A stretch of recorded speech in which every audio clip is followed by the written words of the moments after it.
And if you do, you will receive a fair trial and due process of law, which is more than you have ever given any Iranian. To other senior regime officials, those of you whose hands are soiled with the blood of the Iranian people, you too will have to face justice. But we will not repeat the mistakes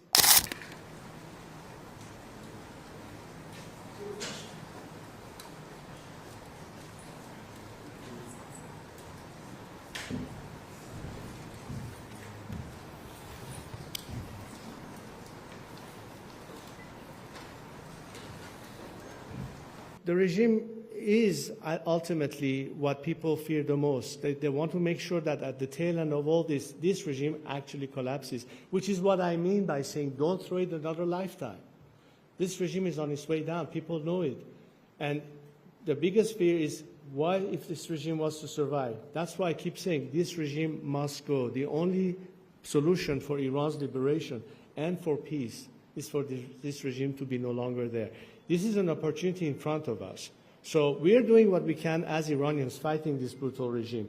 It is time for the international community to finally decide whether this time they're going to be with the people and help them overthrow this regime.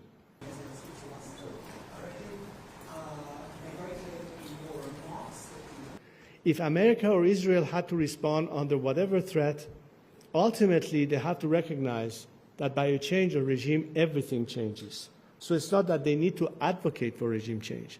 It is that they simply have to recognize that regime change is the only ultimate solution, which is exactly why I'm here today and what we need to work together so that, A, we guarantee Iran and Iranians a democratic future, but also through that democratic future, it will give the world a sense of relief and trust that that element will lead to stability, to peace, and an end to any aspect that has been threatening and menacing the world and the region because of the nature of this regime. Il avait toujours pour habitude de dire Amar Barsha, Marosha. Est-ce que vous, 46 ans?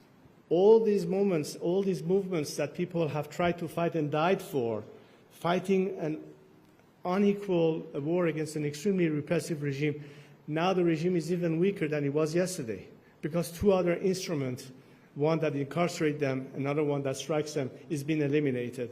I think these are things that are, in the view of our people, positive. And they know that this is not targeting our country, it's targeting our regime. Because the only war that matters here is the war that the regime is waging on the Iranian people. And we're talking about winning that war against them.